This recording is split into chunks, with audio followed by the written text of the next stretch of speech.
The galaxy was a vast and ever-changing place, a place where the strong ruled and the weak were either consumed or discarded. The Galactic Council was the ultimate authority in this realm, a gathering of ancient alien races, each one more powerful than the next. The Council was a body of wisdom, and might have dictated the laws of the universe, and governed the delicate balance between the stars. For centuries, Earth had been a quiet player in this arena, a species that had grown from its humble beginnings to become a force to be reckoned with.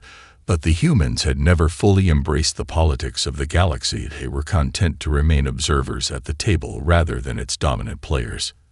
Yet as the years passed, something began to stir in the heart of humanity, something old and something fierce, a primal drive to protect their own home, their own kind. And it was this drive that would soon send ripples through the galaxy. Something was coming, something that would force Earth to act in a way it had never done before. The Voivans had always been a mystery to the Council, a race of beings shrouded in secrecy. They were known for their ruthless efficiency, their ability to conquer and consume entire systems with terrifying precision. For years, they had remained on the fringes of galactic conflict, but now they had begun to encroach upon humanity's territories, and that was a line that the Earth government could not ignore. On the flagship of the Galactic Council, representatives from all across the galaxy had gathered to discuss the growing threat of the Voivans. Their leader, a towering figure with translucent skin and eyes that glowed like twin suns, stepped forward and spoke in a voice that commanded attention. "The situation is dire," he said. "Our intelligence has confirmed that the Voivans have already made their move on human space. They are fast, they are efficient, and if we do not act quickly, we will be left with nothing." The council members looked at one another, their expressions grave. The Voivans had been an enigma up until now, and the news of their advance on human space sent waves of concern through the room. But Earth's representative remained still, her gaze steady. She was calm, but beneath the surface, something was shifting inside of her. Solara Kane, the human ambassador, stood at the center of the room, her face impassive. She had heard the Council's words, but she wasn't ready to commit humanity to their war without question. She knew that the galaxy expected Earth to act swiftly to join the fight, but she wasn't so sure. The cost of such an action was high, and the consequences of failure could mean the end of Earth's influence in the galaxy. "We must prepare for war," Solara said, her voice steady but firm. "Earth will defend its territories, but we will not be rushed into a conflict simply because the Council demands it. There must be a strategy and a plan, or we risk losing everything." A murmur of discontent rippled through the Council chamber. Her words were seen as a challenge by some, a hesitation that many of the races found unsettling. Solara knew that the galaxy would not forgive humanity's reluctance to act, but she also knew that Earth's greatest strength was its ability to make decisions with purpose and conviction, not out of fear or haste. The meeting continued, but the tension in the room was palpable. The fate of Earth and the galaxy hung in the balance, and Solara knew that the moment of reckoning was drawing near. The galaxy would demand an answer from Earth, but what they didn't know was that the humans were already preparing a response far more powerful and far more dangerous than anyone could imagine. The silence that hung in the air after Solara Kane's words was thick and heavy, as if the galaxy itself were holding its breath. The representatives from the various alien races shifted uncomfortably in their seats. The tension was palpable. They had expected the human ambassador to fall in line to do what all the others had done when faced with the threat of the Voivans, but she had not, and that refusal stirred something ancient in the hearts of the Council members. For the first time, they began to wonder if perhaps humanity was different from them all. Solara Kane stood unwavering, her posture straight, and her gaze locked firmly with the Council leaders. Her expression gave nothing away, but beneath the surface, a storm was brewing. She could feel their eyes upon her, the judgment, the expectation. They wanted her to fall in line, to join the chorus of voices calling for immediate military action. But that was not the way of Earth. Her homeworld had always been different from the rest of the galaxy, where others sought to conquer and expand. Humans had built their strength through unity and intellect, not through endless wars and conquest. "We have faced greater threats before," she said, her voice calm but resolute. "Earth has always found a way to survive, and we will do so again. We will defend our people, but we will not be a pawn in your games of power." Her words struck like a bolt of lightning across the room. The council members were taken aback. Some were angered by the challenge, others intrigued. But all of them were forced to pause and reflect on what humanity had become. The quiet species from a distant planet had grown into something far more formidable than they had anticipated. One of the council members, an alien with silver skin and multiple eyes, spoke up, his tone sharp and condescending. Earth's arrogance knows no bounds, he said with a sneer. You would dare defy the council in such a manner? We are offering you an opportunity to join us in the war against the Voivans, to stand with us. And together, we will crush this threat before it consumes us all. And yet you choose to stand apart from us. What makes you think you can defeat the Voivans on your own? Solara's gaze never wavered. She had expected this. She had known the council would react this way, and she was ready for it. The Voivans are a threat, yes, but they are not invincible, and humanity is not alone, she said softly. We have been preparing for this moment longer than you realize, and you will see soon enough the strength of our resolve. The room fell silent again as the other council members exchanged uncertain glances. Solara knew they were beginning to question their assumptions about humanity. The human race had long been underestimated by the galactic powers, but the truth was they had been quietly working on something that would change the course of the galaxy forever, something far more dangerous than any of them could imagine. Meanwhile, back on Earth, the highest echelons of humanity's government were in motion. The world's leaders had come together in secret to discuss the final stages of a project that had been in the works for decades, a project so secret that not even the Council knew it existed. The Echo Protocol was humanity's answer to the Voivans and the galaxy's arrogance. It was a weapon unlike anything the galaxy had ever seen, a weapon that would neutralize entire fleets in an instant without the need for a single shot fired, but it came with a cost. Activating it would sever Earth's communication with the rest of the galaxy, forever leaving them isolated and alone in the vastness of space. But it was a price they were willing to pay if it meant preserving their way of life. As Solara continued her speech in the council chambers, her mind was already on the decision that awaited her back home. Earth had already made its choice, and soon the council would learn that humanity's silence was not a sign of weakness, but of something much more powerful, something that would change the fate of the galaxy forever. Back on Earth, deep within the underground command center, known only to a select few, a plan that had been in motion for decades was finally reaching its conclusion. The highest levels of the human government had gathered in secret, and now they stood before the culmination of their most ambitious project, the Echo Protocol. It was a weapon unlike any other, a force so powerful that its mere activation would send ripples across the galaxy, the shockwaves of which would never fade. The project had been born out of necessity, not just as a means to defend humanity, but as a response to the growing arrogance of the galactic powers, who had begun to treat Earth as nothing more than a pawn in their ever-expanding chess game. The Voivans had been the final straw, but the human leaders knew that the time to act had come far earlier than they had anticipated. The weapon, however, was not just a tool for warfare. It was a statement. As the commanding officers, military generals, and scientific minds gathered around the circular table in the war room, a sense of quiet urgency settled in the air. Every face in the room reflected the weight of what was about to happen.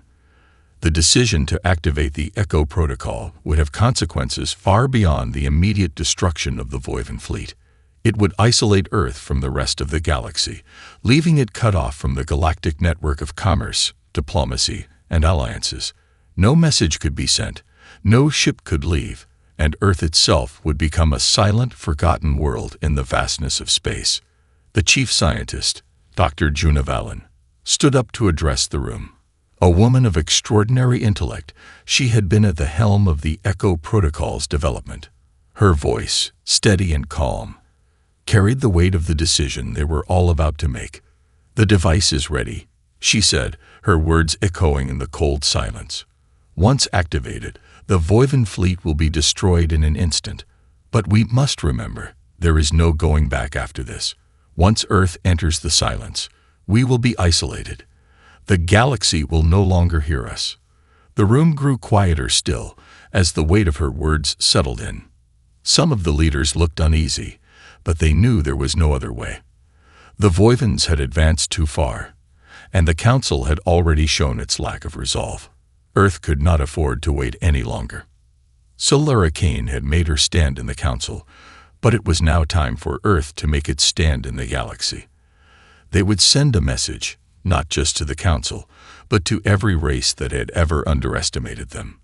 The decision to activate the Echo Protocol was not one made out of desperation, but out of a deep conviction that Earth's survival depended on it. The galaxy needed to understand that humanity would never again be manipulated or disregarded. In a separate chamber, far beneath the surface of Earth's frozen northern pole, a massive machine hummed to life. The energy levels surged, drawing power from every corner of the planet. Scientists and engineers monitored every second of the process, their eyes glued to the consoles as the countdown began. At that moment, the voice of the command leader, General Eric Fallon, resonated through the facility's intercom.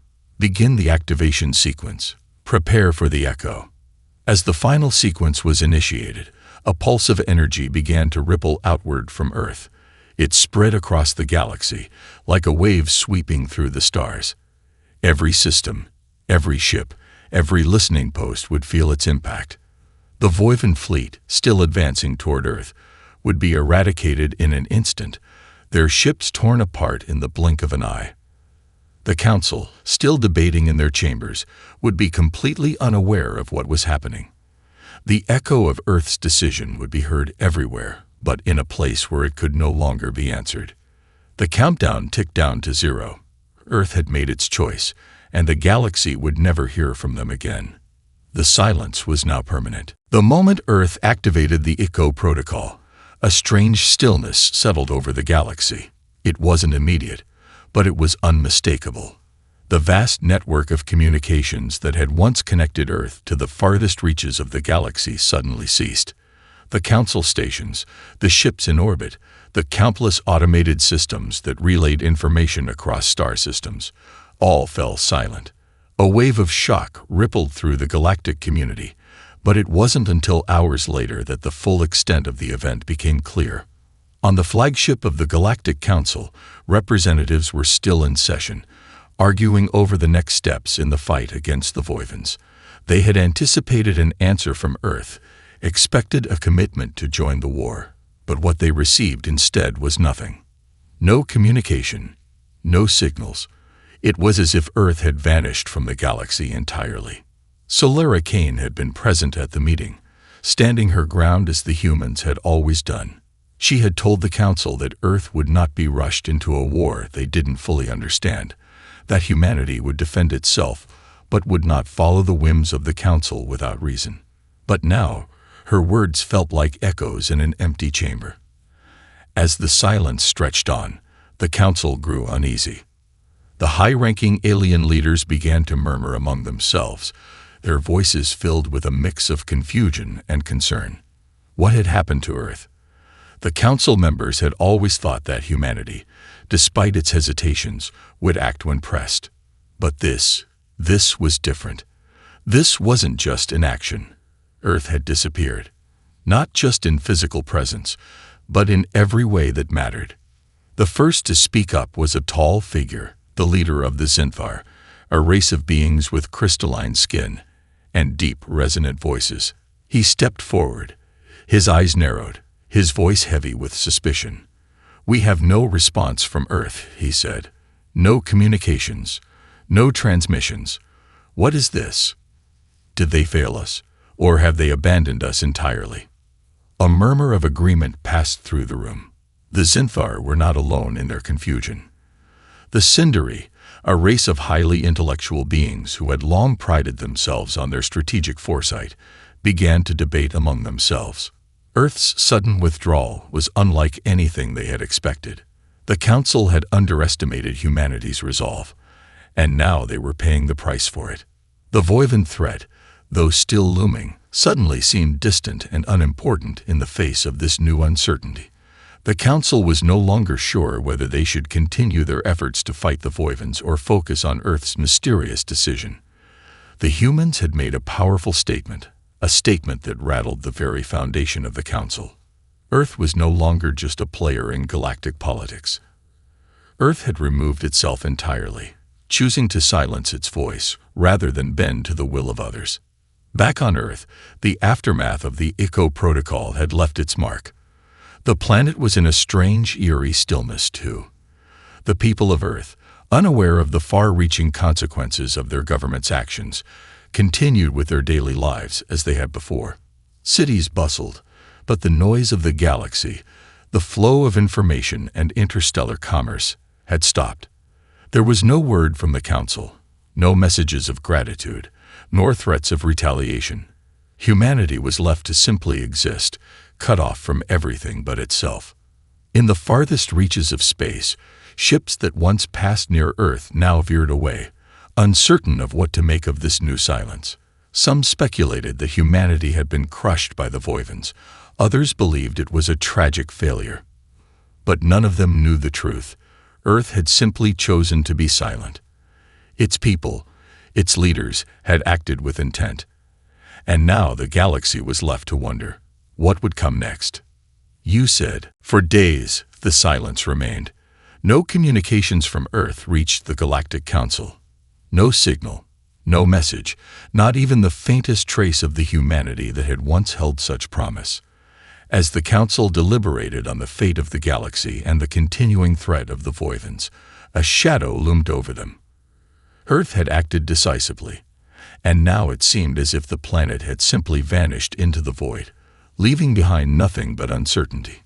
The most powerful beings in the galaxy, beings who had once regarded Earth with a mixture of curiosity and disdain, now found themselves questioning the very nature of their assumptions.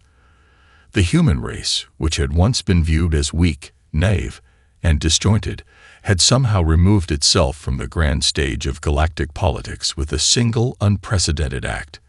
The HFY Protocol had done more than neutralize the Voivans. It had created a vacuum in the galaxy, a void where Earth once stood. The question on everyone's mind was clear. Why had humanity done this? Within the council chambers, representatives from all races were on edge. The usual confidence that permeated their discussions had dissolved into anxious speculation. None of them had expected Earth to take such an extreme step. There had been whispers of humanity's growing strength, of their technological advances, but none had imagined this. This silence, this withdrawal. "The Earth we once knew is gone," said the Thaurix, a towering and formidable being whose race had witnessed countless civilizations rise and fall. "It has cut itself off from us, from everything. We must consider the implications. If they are truly gone, then they have sacrificed their future, their connection to the rest of us. If they are not gone, then they are hiding something far more dangerous than we realize." Other voices rose in agreement, though some sounded less convinced. The Velneri, a species known for their diplomacy, stood and spoke. "We cannot rush to conclusions. What Earth has done may seem radical, but they have always been a mysterious force. They have their reasons, and we must understand them. Perhaps they believe they have no need of us now." The debate raged on, but none of the Council's discussions reached a consensus.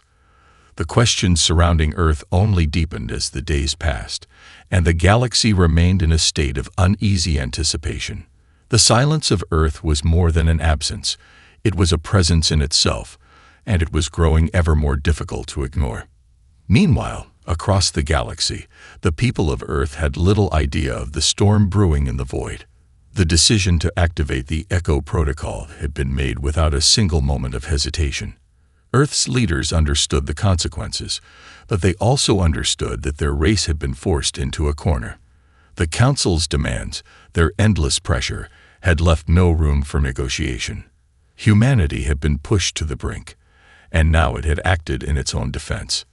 In Earth's cities, life went on as it always had. People went about their days, unaware of the ripple effect their world's actions had caused in the far reaches of the galaxy. The government was still intact, and its military prepared for whatever came next, though they too were unaware of the full scale of what they had set into motion. The HFY Protocol had been activated, and the galaxy would feel its consequences for years to come. But it wasn't just the Council that was questioning Earth's disappearance.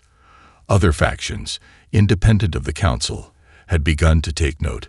Pirates and mercenary bands, who once depended on trade routes passing near Earth's borders, now found their sources of income disrupted. Entire sectors of the galaxy, once bustling with human commerce, had fallen silent. The rest of the galaxy had underestimated humanity's resolve. The power that Earth had just unleashed could change everything.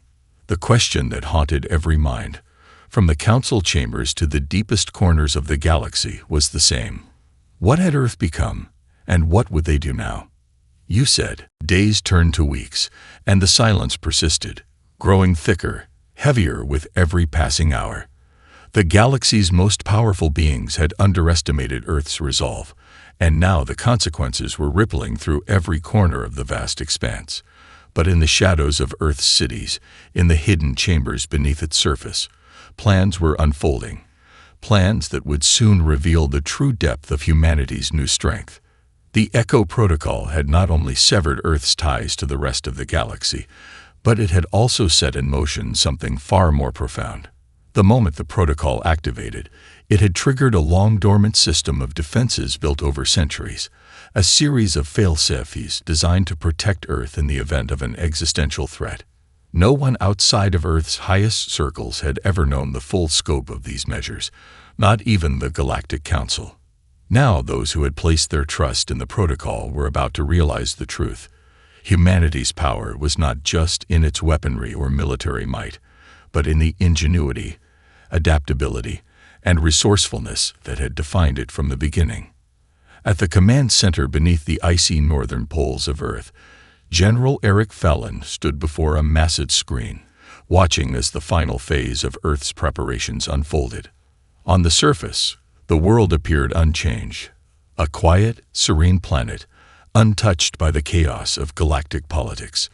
But below, hidden from the eyes of all but those in the know, Earth's military had been silently rebuilding itself, using the time granted by the protocol's isolation to refine its technology and develop new weapons, new strategies, and most importantly, new allies.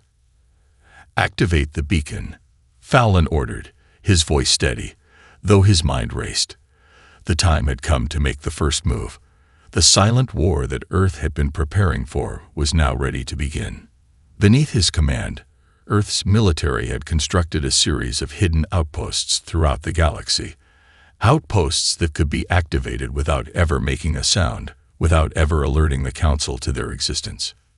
The beacon, a massive device buried deep beneath Earth's crust, hummed to life, sending out a low-frequency signal that only certain ships, certain technologies could detect. It was a signal that Earth's enemies, those who had been preparing to strike against them, would recognize immediately. Earth was not defeated. Earth was not silent. Earth was alive. On the distant fringes of the galaxy, a small fleet of ships, sleek and inconspicuous, operating without the oversight of the Galactic Council, detected the signal. These were not Council ships, nor were they mercenaries or pirates. They were Earth's own, a clandestine network of sleeper agents and former military personnel, trained in the forgotten arts of deep space warfare. They had operated in secret for years, building a force that could strike when the time was right, when the galaxy's eyes were turned elsewhere. The first ship to respond to the beacon signal was the Avenger, a vessel once thought lost in an early skirmish with the Voivans. It had been rebuilt, reprogrammed, and outfitted with technology far beyond what any other race in the galaxy had, technology that had been hidden from the Council. Inside the Avenger's control room, Captain Leora Kessler stared at the screen, her eyes narrowed with fierce determination. "The signal is live," Kessler said, her voice low but filled with purpose. "Earth's back in the game." The crew of the Avenger nodded silently, their hands moving quickly over the controls, their minds already shifting into the military precision they had been trained for. They weren't just answering a call. They were taking the first step in humanity's return to the galaxy.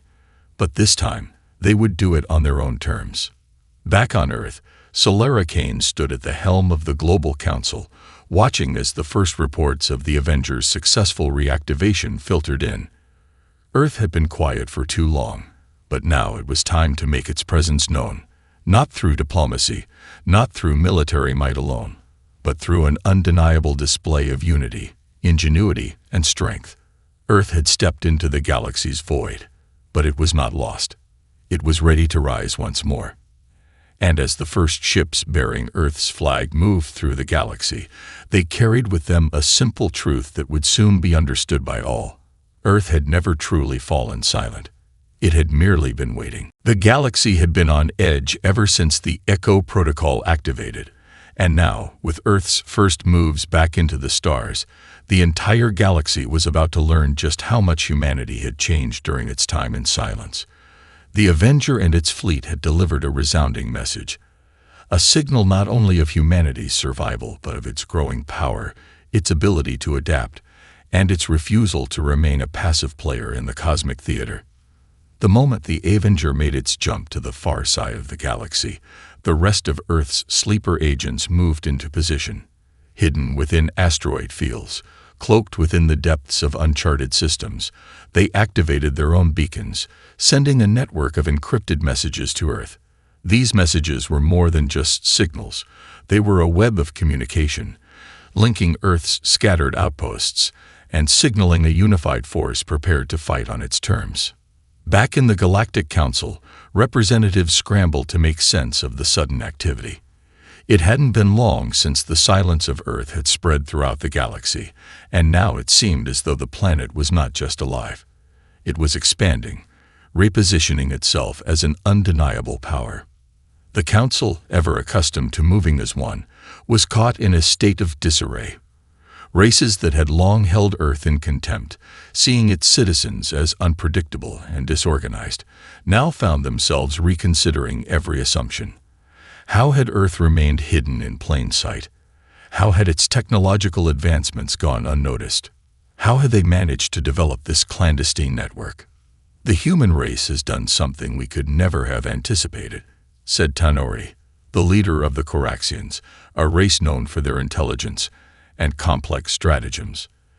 "They have turned the very silence we imposed on them into their strength. They did not retreat into oblivion. They found a way to adapt, to move unseen. How many of us were blind to their potential?" Council members exchanged uneasy glances, the weight of Tanori's words sinking in. If Earth had been able to hide such power for so long, what other secrets did they keep? The once ignored species had proven itself a master of strategy, not just surviving in the dark, but growing, expanding its influence quietly but effectively.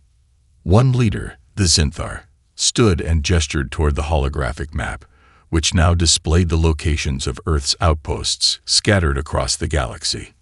"We cannot underestimate them.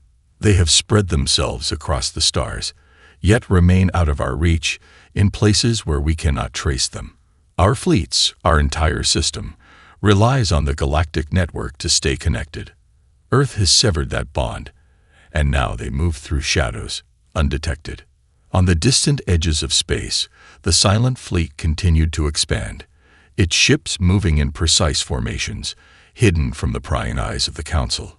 The Avenger had initiated a chain reaction. One ship, one small determined force, had ignited the sparks of a larger movement, a movement that stretched beyond military power. Earth's silent rise wasn't just about strength. It was about unity, collaboration, and a deeper understanding of the galaxy's systems. Back on Earth, General Eric Fallon stood at the heart of Earth's operations. The decision to initiate this new phase of humanity's rise was not without cost. The galaxy was vast, and their presence was still a whisper in the grand scheme of things. The Council, though shaken, had not yet fully understood what had happened. But Earth was not rushing. It was not overconfident. It was strategic. "We are not just preparing for war," Fallon said, his voice heavy with purpose. "We are preparing to show the galaxy who we truly are. And when we do, they will never forget that Earth, the forgotten world, is now the force to reckon with." Around him, The officers and scientists worked feverishly, knowing that humanity's time in the galaxy's shadows had come to an end. Soon, they would show the Council, the Voivans, and every other race that Earth had been waiting. Not in defeat, not in fear, but in strength. The galaxy would know, without a doubt, that humanity was not just a survivor. It was now a force that could shape the future. The silence had been their veil. And now the galaxy would hear the truth of Earth's return, louder than ever. The time had come. Earth had waited in silence, but now it was ready to speak. The galaxy had long considered Earth to be a primitive, insignificant world, and yet the moment it had chosen to withdraw from the galactic stage, it had revealed its strength in ways no one could have imagined. The once dismissed human race was now preparing to shake the foundations of the galaxy. The outposts scattered across the stars began to converge, their fleets silently moving into position. They were no longer hidden, no longer operating in the shadows. Earth had decided that it was time for the galaxy to know the true cost of ignoring them. The diplomatic negotiations, the petty squabbles, the galactic councils, it all seemed so trivial now. Earth would no longer be part of their games. They would become the game changers. Back in the Galactic Council, chaos had erupted. The once unshakable confidence of the council leaders had been replaced with panic. The Zinthar, once the most vocal of Earth's critics, now found themselves questioning every assumption they had made. The other races, too, had begun to realize the consequences of Earth's isolation. The silence had not been a surrender. It had been a recalibration. The galaxy had assumed that humanity would be an easy target, an obedient player in their endless wars. But they had underestimated the tenacity of a species that had never known defeat in the face of adversity. Tanori, the Coraxian leader, addressed the council once more, his voice steady but tinged with concern. "We have seen Earth's power, and it is beyond anything we could have anticipated. We must act, or we risk losing everything. They will not be a part of our alliance, and we cannot allow them to disrupt our order." But even as he spoke, a ripple of doubt ran through the chamber. The Zinthar leader, once a fierce advocate for controlling Earth, now hesitated. What if we are wrong? What if Earth is not seeking war but seeking something more? His words hung in the air, unanswered. The council was divided, each race unsure of how to respond to the changing tides. On Earth, the leadership knew the stakes were higher than ever. General Fallon's voice resonated through the command center, his resolve unwavering. "We are not just fighting for survival. We are fighting for our place in the galaxy. For too long, we've been the underdogs, the ones pushed to the margins. Now they will see that Earth is no longer a silent spectator.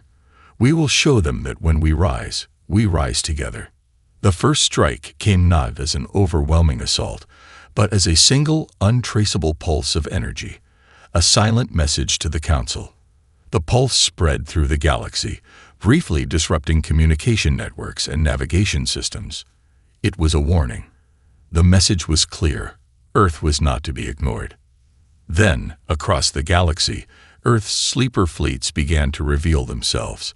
Their ships, long thought dormant, came to life, emerging from hidden positions in distant systems. Massive warships, advanced beyond the technological understanding of many races, were now under human control. But it wasn't just military power that defined humanity's return. It was the ingenuity that flowed through every aspect of Earth's operations. In a galaxy filled with war and conflict, Earth was showing the universe a new way of fighting, a fight not just for dominance, but for a future free from manipulation, free from the endless cycles of galactic politics. In the final moments, as the Council struggled to organize a response, Earth's message was broadcast across every system. It was not a threat of violence, nor was it a plea for peace. It was a declaration. Humanity would no longer be part of the Council's endless disputes. Earth had become a new force in the galaxy, one that demanded respect, one that would no longer hide in the silence of the past. The galaxy would never forget the moment Earth fell silent, nor the moment it returned with a roar. The rise of the forgotten world had begun, and the stars themselves would bear witness to its power.